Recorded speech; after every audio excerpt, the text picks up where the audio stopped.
Why don't you take over omnipotence and manage the whole works in your own way? You might as well ask why the negative portion of the electron doesn't take over the positive portion and run the entire works. The answer is that both the positive and the negative charges of energy are necessary to the existence of the electron.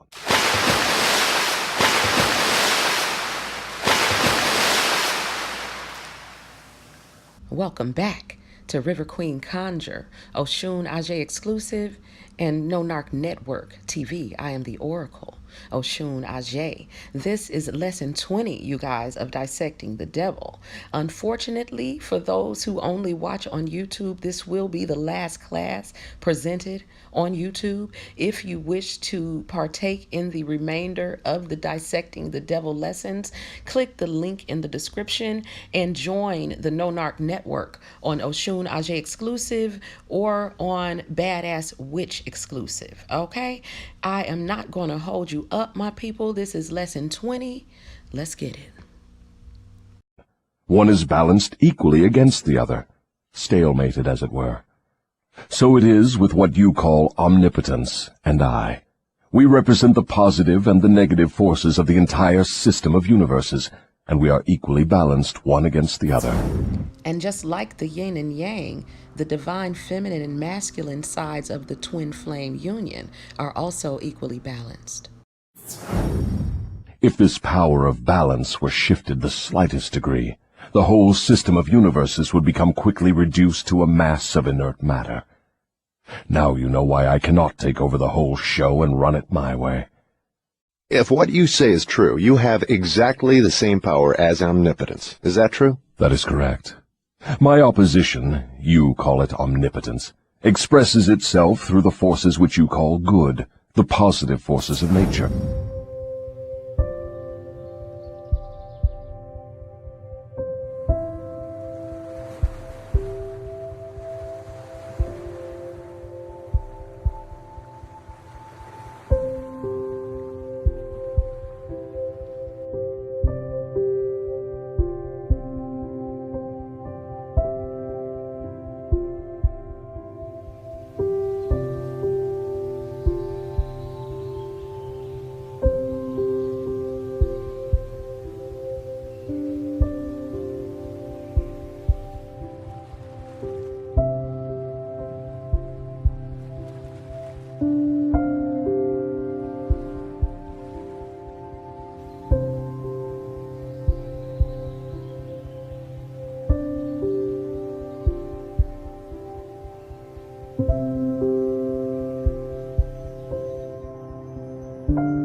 I express myself through the forces you call bad, the negative forces.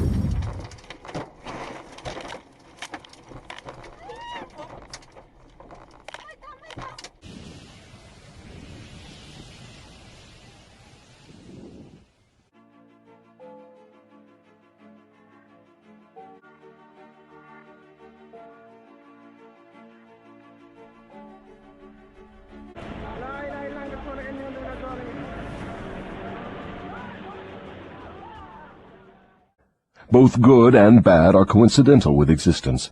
One is as important as the other. Then the doctrine of predestination is sound. People are born to success or failure, misery or happiness, to be good or bad, and they have nothing to do with this, nor can they modify their natures. Is that your claim? Emphatically not. Every human being has a wide range of choice in both his thoughts and his deeds. Every human being can use his brain for the reception and the expression of positive thoughts, or he can use it for the expression of negative thoughts. His choice in this important matter shapes his entire life. From what you have said, I gather the idea that human beings have more freedom of expression than either you or your opposition. Is that correct? That is true. Omnipotence and I are bound by immutable laws of nature. We cannot express ourselves in any manner not conforming to these laws. Then it is true that man has rights and privileges not available to either omnipotence or the devil. Is that the truth? Yes, that is true. So basically, by being able to balance the yin and yang within yourself, having the perfect balance of God energy and devil energy, you have more freedom of expression than either one of them has alone. Okay? But you might well have added that man is not yet fully awakened to the realization of this potential power. Man still regards himself as something resembling the worms in the dust, when in reality he has more power than all other living things combined. Being able to balance both the devil and God energy within yourself, you have within you the power to kill, heal, and resurrect. Definiteness of purpose seems to be a panacea for all evils of man. Not that, perhaps, but you may be sure no one ever will become self-determining without it. Why aren't children taught definiteness of purpose in the public schools? For the reason that there is no definite plan or purpose behind any of the school curricula. Children are sent to school to make credits and to learn how to memorize, not to learn what they want of life. What good is a school credit if one cannot convert it into the material and spiritual needs of life? I am only a devil, not an unwinder of riddles. I deduce from all you say that neither the schools nor the churches prepare the youths of the world with a practical working knowledge of their own minds. Is anything of more importance to a human being than an understanding of the forces and circumstances which influence his own mind? The only thing of enduring value to any human being is a working knowledge of his own mind. The churches do not permit a person to inquire into the possibilities of his own mind, and the schools do not recognize that such a thing as a mind exists. 5 ways that public school brainwashes children. Number 5. The Pledge of Allegiance. Most public schools begin the school day with a ritualistic pledge of allegiance to the flag of the United States of America. What many do not know is that the pledge was written by Francis Julius Bellamy, a socialist minister who worked for a children's magazine selling U.S. flags as a premium to solicit subscriptions. The magazine, Youth's Companion, promoted the placement of schoolhouse flags, and Bellamy traveled across the country to design and encourage flag-raising ceremonies with the pledge. Bellamy's socialist views were tied to the pledge's stance called the Bellamy Salute, a salute where children would raise one hand toward the flag, similar in form to the later adopting Hitler Youth. While the salute was eventually abandoned due to the negative associations with the Nazis, the socialist intent remained in the language of the pledge. Teachers continued to prompt children to mindlessly pledge their lives to a unified national government before the children were old enough to understand the implications of their recital. Today, a bell's ring is often used as a Pavlovian precursor, signaling students to stand. This form of brainwashing is so pervasive that it continues to be used past grade school in sporting events and at other public gathering activities. Number 4. Lowered constitutional protections against searches and seizures. Children are brainwashed by schools into thinking that they do not have a fundamental right to privacy. The United States Supreme Court ruled in New Jersey v. TLO that school staff act in loco parentis, meaning an adult in place of a parent. Because of this, the Supreme Court has stated that students can be searched under a lower protection standard of reasonable suspicion rather than probable cause while in school. Not only can school staff search under this lowered standard, but school police officers, often called school resource officers, are able to search students under this lowered standard as well when they are attempting to maintain a proper educational environment. Because of this, students grow up during their formative years thinking that they do not have an ability to say no to being seized and searched, whether by a government official or by a police officer. Even worse, many children are being acclimated to a prison-like lifestyle where students must enter the campus through barbed wire fences, metal detectors, and police drug-sniffing dogs. Schools invade privacy even further for students who participate in extracurricular activities, such as after-school sports, by subjecting those participants to random drug tests. This legal climate brainwashes children into accepting a privacy-free police state as the norm. Number 3. Historical revisionism. Public school history textbooks are often filled with language that brainwashes children into thinking government is the savior and private business is the enemy. Social studies and civics textbooks often state that government regulation is critically necessary to fix economic woes while ignoring the harms done by government. The Civil War is discussed as a topic only about slavery instead of the nature of federal versus state power. Franklin D. Roosevelt is praised as a savior with his New Deal, while ignoring his destruction of millions of animals and crops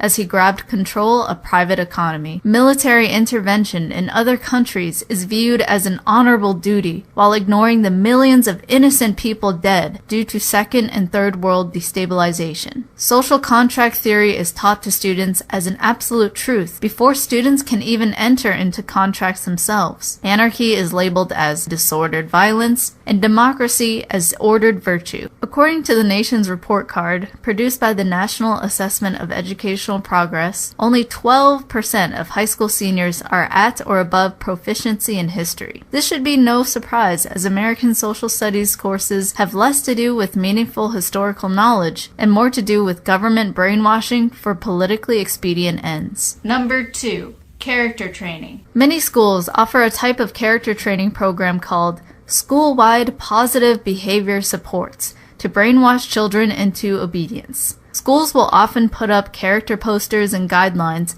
to encourage students to act in accordance with school ideals. Teachers will be asked to nominate students who exhibit certain character attributes according to the character program for school-wide recognition. While this sounds like a positive approach to building integrity and camaraderie, it's actually a social manipulation program to associate government control positively with broad brush terminology. For example, when a student is given an award for the character pillar of respect, the principal may announce on the loudspeaker that the student was awarded a respect plaque because they, quote, did not talk when students were speaking, or because, quote, they always obey authority. When schools make award announcement for such buzzwords like fairness, responsibility, and citizenship, they are using situational ethics to instill a peer pressure control to obey government. Students who ask too many questions or who are too willing to question the nature of the public school classroom are shamed, using the buzzwords to bring the student into alignment with school control.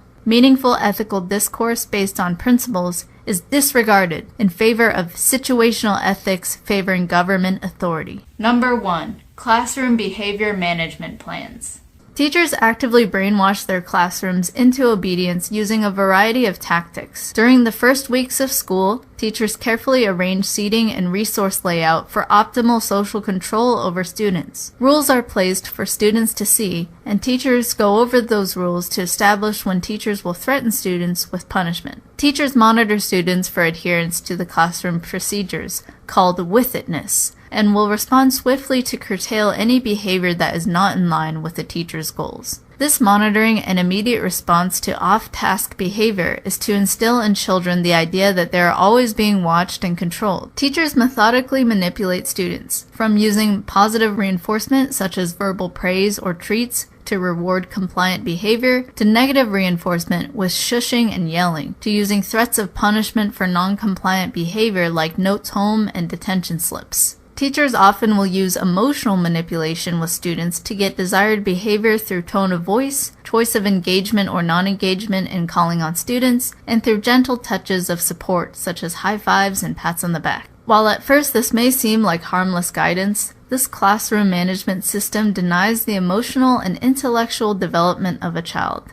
A child requires extended engagement to develop robust thinking and emotional skills. Instead of receiving this, teachers substitute fleeting social manipulations because they cannot engage individual students for prolonged periods of time with a limited class period. Teachers end up creating an environment where children are reared with transient maneuverings rather than meaningful conversations. Worse, teachers who find a child troublesome will submit a child's file to a school-based team to analyze the child's behavior, working with other school personnel to manipulate a child into obedience to the school's rules. This team meeting is not limited to addressing students with violent behaviors, but includes students whose ideological discussions appear too extreme and must be curtailed by the school to maintain school order. Many go through the compulsory schooling processes without realizing how much coordination takes place behind closed doors by teachers, administrators, and school social workers to monitor, record, and control student thought and action. Some of this tracking and monitoring can be found by going through a student's cumulative folder at the school and by talking to exceptional student education and coordinators about school-based team tracking and interventions.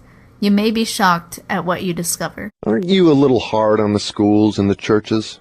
No, I am merely describing them as they are, without bias or prejudice. Aren't the schools and the churches your bitter enemies? Their leaders may think they are, but I am impressed only by facts.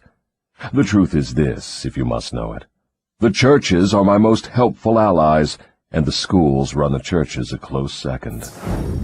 So basically what he's saying is that most of the mainstream teachers and quote-unquote preachers are in fact the devil's co-workers. Okay?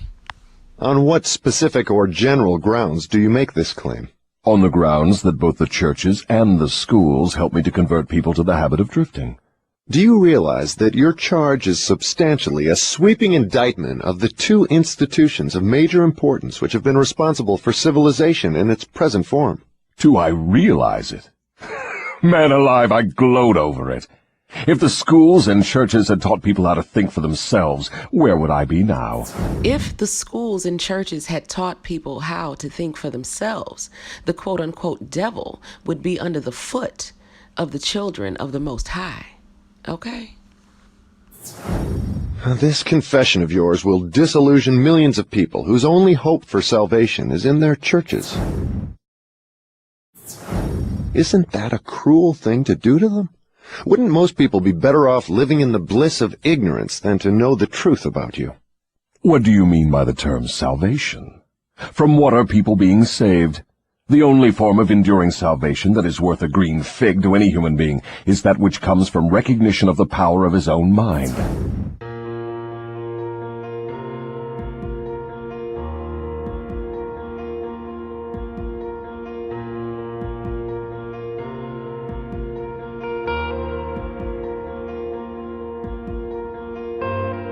What if things don't end up like they're supposed to? What if this work, this energy I've invested doesn't pay off? What if I stay average? What if my story was never meant to be unique? What if I try and I fail? What if my friends stop calling? What if I let my family down? What if people don't like what I have to say? What if my idea is a little too out there? What if I'm pushing things too far, too quickly? What if the worst possible scenario happens? What if I lose everything? What if success is for someone else? What if I'm meant to work, to pay bills, and to sleep? What if the starting role is just too much for me? What if I was a born follower? What if I never find happiness? What if I don't choose the right path? What if I get lost? What if I can never be as good as the person standing next to me? What if a life of meaning will always be something I'll have to stare up at, wishing, dreaming? That would be one way of looking at things. Or what if I just change the way I look at the world? What if today is just the beginning? What if I decide who I'm going to be and become it? What if my actions can create a ripple effect that will transcend space and time? What if impossible isn't fact? What if it's opinion? And what if I don't buy it? What if this new world means that existence starts with me? What if I can be the one people look up to? What if my past got me here but has no effect on where I can go? What if every single day is a fresh start? What if I can be the one who defies the odds? What if my dreams become the standard? What if my ideas change how people see reality? What if the term difficult is nothing more than a cop-out? What if my doubters ignite the flame that is my success? What if my fear of mediocrity overcomes my fear of the unknown? What if second place is no longer an option? What if I make the choice to live every second of my life like it's a miracle? And what if that's exactly what every second is? What if it's time to start living like it? To start thinking like it? To never sell myself short? What if nothing good happens until I believe it? What if I stopped wasting my time trying to convince others? Because I am the only one who must be convinced. Ignorance and fear are the only enemies from which men need salvation. You seem to hold nothing sacred. You are wrong. I hold sacred the one thing which is my master, the one thing I fear. What is that?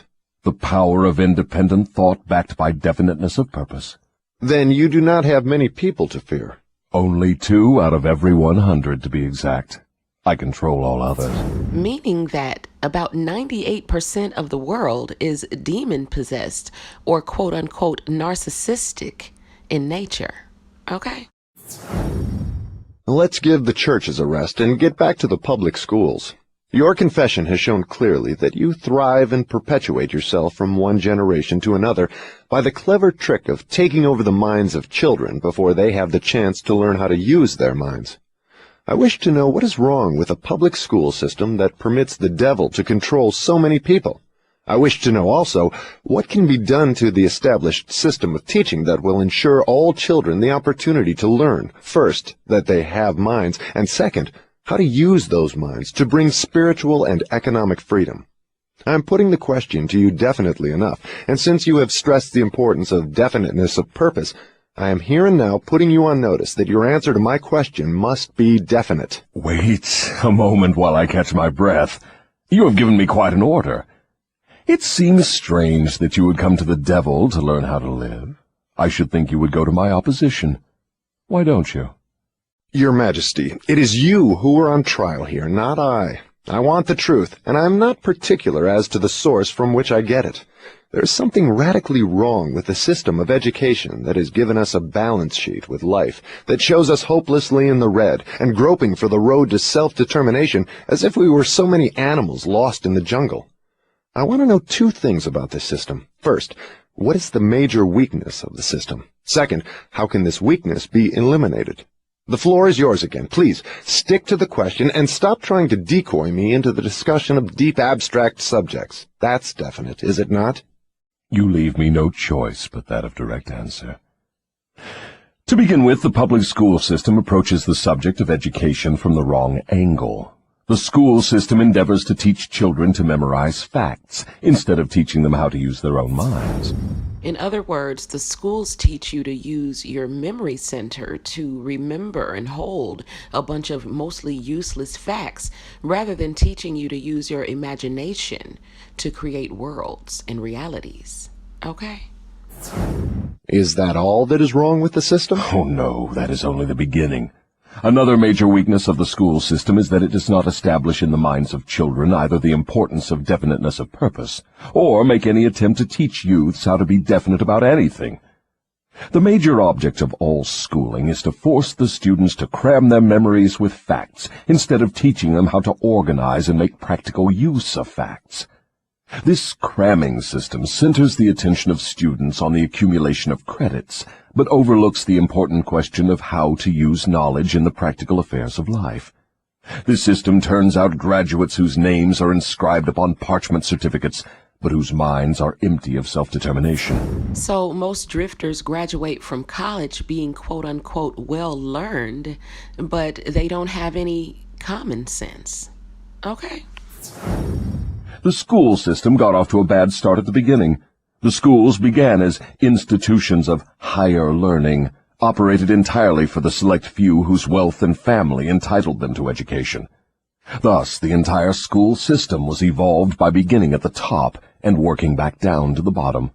It is no wonder the system neglects to teach children the importance of definiteness of purpose, when the system itself has literally evolved through indefiniteness? So basically what he's saying is that, working from the top to the bottom instead of from the bottom up is that college was originally designed for the people who had enough social status or money to be able to go. So most of the people who were going and graduating from college, their parents had basically purchased their way in and purchased their quote unquote education. Okay. These were not people who were actually passionate about the things that they had gone to school to learn. And so we end up with a lot of people who are not spiritually evolved enough to even be holding the positions that they hold, giving guidance and direction to people who are more spiritually evolved and more intuitive than they are. So we have this society of underqualified, narcissistic people who perceive themselves to be better than those that they should actually be learning from. Okay? What would correct this weakness of the public school system? Let's not complain of the weakness of the system unless we are prepared to offer a practical remedy with which it can be corrected. In other words, while we are discussing the importance of definiteness of plan and purpose, let us take our own medicine and be definite. Why don't you lay off the schools and churches and save yourself plenty of trouble? Don't you know that you are poking your nose into the affairs of the two forces that control the world? Suppose you do show up the schools and the churches as being weak and inadequate for the needs of human beings. What then?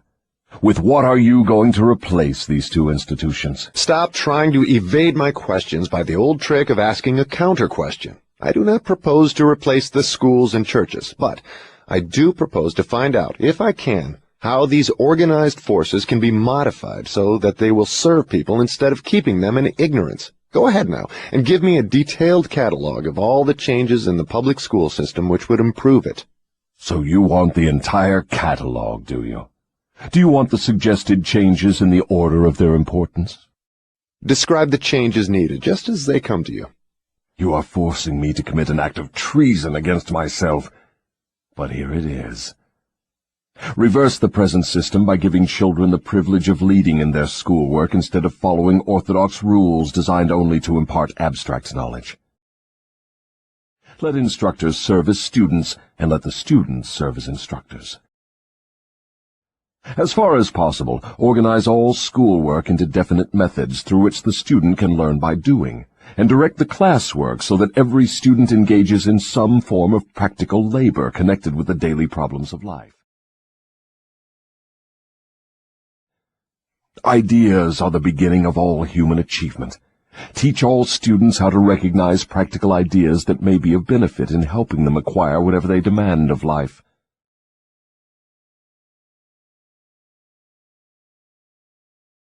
Teach the students how to budget and use time. And above all, teach the truth that time is the greatest asset available to human beings, and the cheapest. In other words, the sooner you begin to work on learning to manifest, the more time you will have to enjoy your manifestations. Teach the student the basic motives by which all people are influenced, and show how to use these motives in acquiring the necessities and the luxuries of life. In other words, find out what people need and supply that in exchange for what you want. Teach children what to eat, how much to eat, and what is the relationship between proper eating and sound health. Teach children the true nature and function of the emotion of sex. And above all, teach them that it can be transmuted into a driving force capable of lifting one to great heights of achievement. Sexual energy is a very powerful, creative energy that you can use for manifestation. Teach children to be definite in all things, beginning with the choice of a definite major purpose in life. The earlier we learn to be definite in our purpose and in our focus, the quicker we learn how to create realities. Teach children the nature of and possibilities for good and evil in the principle of habit, using as illustrations with which to dramatize the subject the everyday experiences of children and adults. Teach children how habits become fixed through the laws of hypnotic rhythm. With this knowledge, they can either become a slave to low vibrational habits, or they can use hypnotic rhythm to create the life that they desire. and influence them to adopt, while in the lower grades, habits that will lead to independent thought. Teach children the difference between temporary defeat and failure, and show them how to search for the seed of an equivalent advantage which comes with every circumstance of defeat.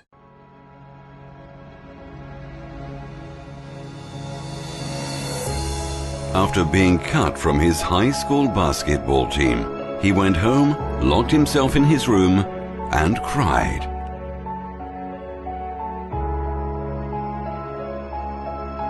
He wasn't able to speak until he was almost 4 years old, and his teachers said he would never amount to much.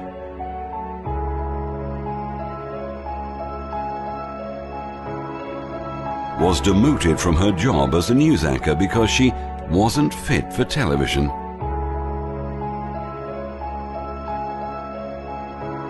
Fired from a newspaper for lacking imagination and having no original ideas.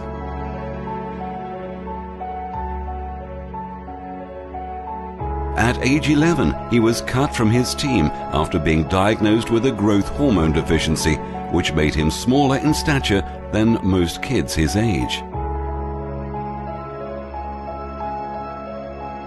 At 30 years old, he was left devastated and depressed after being unceremoniously removed from the company he started.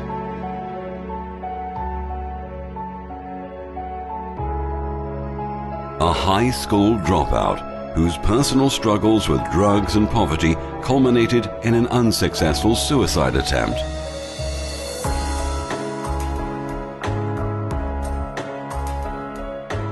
A teacher told him he was too stupid to learn anything, and that he should go into a field where he might succeed by virtue of his pleasant personality. Rejected by Decca Recording Studios, who said, "We don't like their sound. They have no future in show business."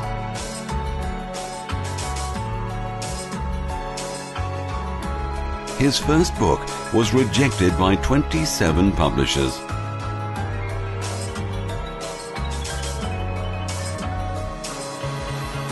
His fiancée died, failed in business, had a nervous breakdown, and was defeated in 8 elections.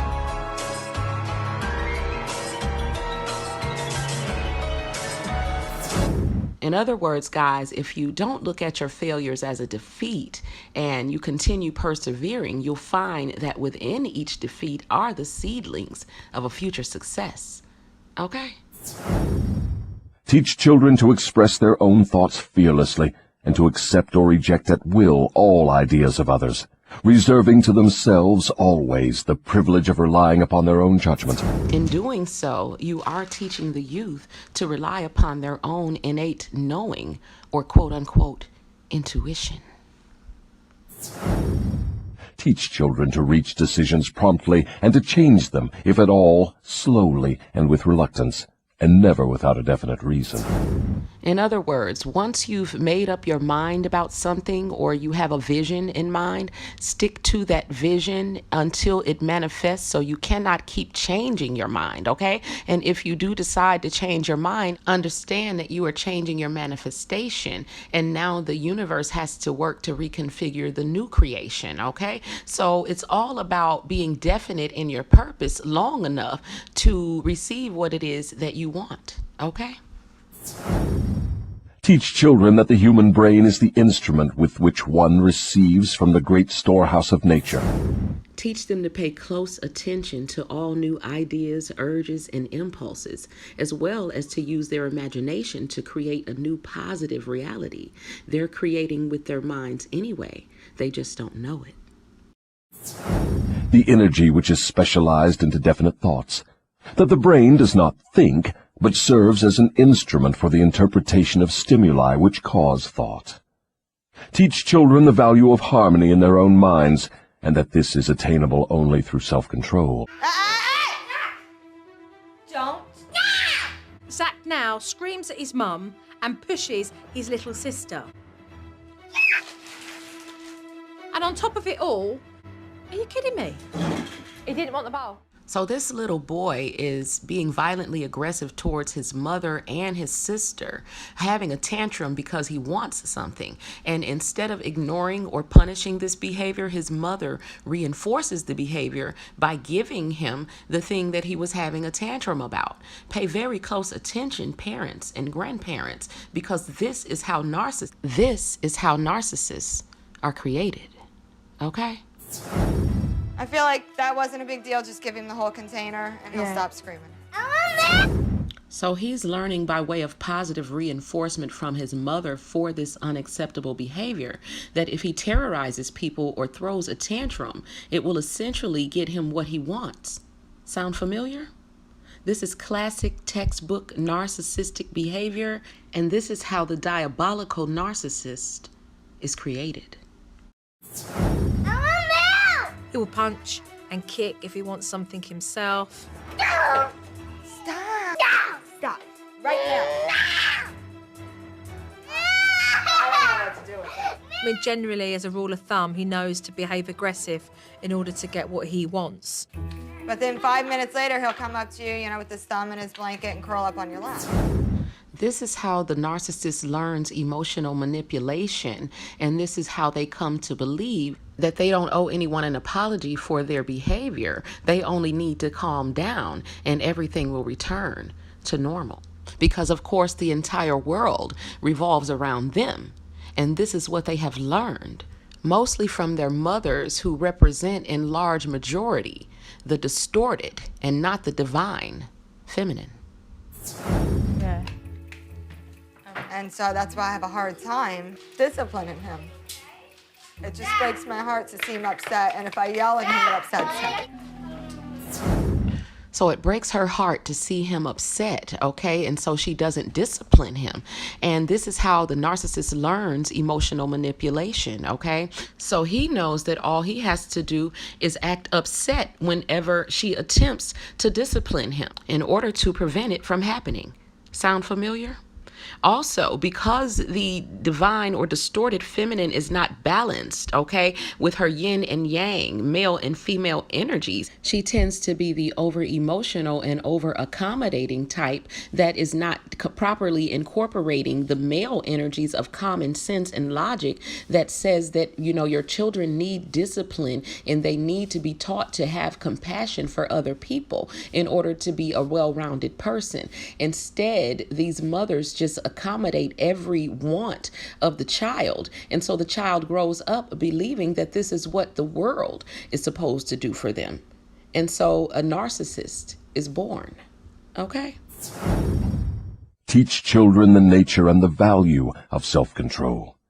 Teach children that there is a law of increasing returns which can be and should be put into operation as a matter of habit, by rendering always more service and better service than is expected of them. Today, we are discussing 10 amazing kids who became self-made millionaires. Farhad Asidwala. Known as one of the most promising entrepreneurs of our time, Farhad Asidwala started making a name for himself at the young age of 16. You may recognize Asidwala from his TED Talks about his company Rockstar Media. Asidwala started his company, which is a marketing agency, at just 16 years old, and it now has more than 20 employees globally. He credits its employees for being the reason he is so successful, but we are sure his innovation and motivation have something to do with it.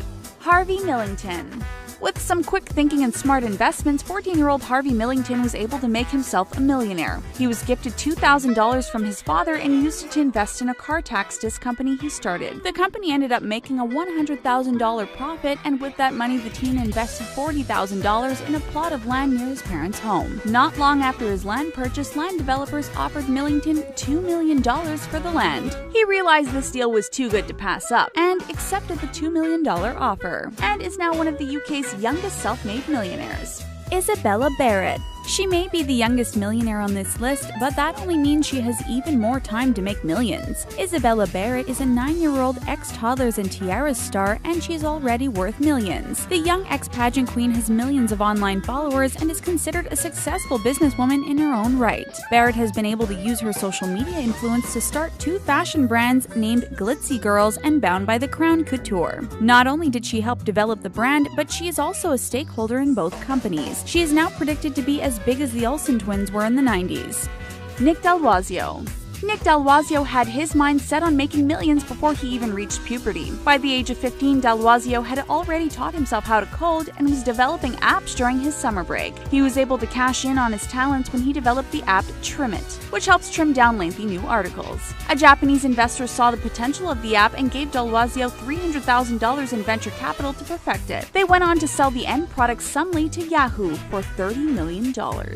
John Kuhn. John Kuhn from a young age understood the importance of making a profit and thinking outside the box. When he was 16, he noticed New York City was missing something, so he opened NYC's first auto parts business. He soon started making millions and was even the main distributor of parts to the MTV show Pimp My Ride. Not wanting to limit himself to the auto market, Kuhn tried his hand at fashion when he launched a fashion line with rapper Young Jeezy. Kuhn made millions more with the fashion line and is set to make billions. Ashley Qualls. Proving that girls have a place in the coding world, Ashley Qualls taught herself how to code HTML when she was 14. She thought of it as an art, and to get more attention for her art, she launched a site called whateverlife.com, which showcased her work. After helping her friends design their MySpace profiles, her site started getting some real traction. Qualls decided to take advantage of the numbers by joining Google AdSense, where she got a cut of advertising revenue. She eventually went on to cut her own deals with advertisers and still brings in millions from whateverlife.com. Adam Hildreth. Not only was Adam Hildreth a millionaire by 16, but he also went on to use his money to help other teens. Hildreth first struck gold with his social networking site Dubbit, which was popular in the UK. With the money from his first site, he founded and developed a company named Crisp, which is used to help protect kids from online predators. Hildreth was so successful that he made the top 20 list of UK's wealthiest teens. Robert Ney.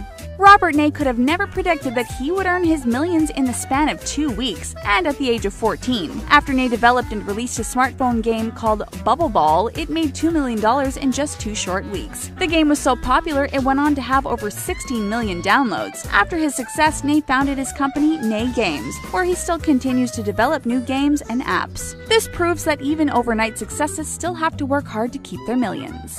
Michaela Ulmer. When Michaela Ulmer started studying bees at the age of 5, she noticed that they were starting to disappear. Worried about this, she decided to start her own lemonade company using her grandmother's 1940s recipe. The catch is that she sweetens the lemonade with honey, not sugar like her competitors. Ulmer also donates portions of her company's revenue to bee rescue foundations. In 2016, after appearing on ABC Network's Shark Tank, the now 11-year-old secured an $11 million deal with Whole Foods. The market will now distribute her lemonade regionally with the potential to go nationwide. Shubham Banerjee. After realizing the scope of visually impaired people with the lack of access to Braille printers, 13-year-old Shubham Banerjee took matters into his own hands. Wanting people who read in Braille to have better access to Braille printers, Banerjee designed a Braille printer out of Legos. The printer was so impressive it caught the eye of Intel, who invested millions into the printer. Banerjee now owns a multi-million-dollar company, Brago Labs Inc., and still works on trying to find cost-effective solutions for the Braille printer. Do these kids who became self-made millionaires impress you? They should. They are the epitome of what happens when you go from being undisciplined to having definiteness of purpose. Teach children the true nature of the Golden Rule. And above all, show them that through the operation of this principle, everything they do to and for another, they also do to and for themselves. And this ends Lesson 20, my people. If you would like to have access to the entire Dissecting the Devil series, join the private No-Narc network. The link is in the description.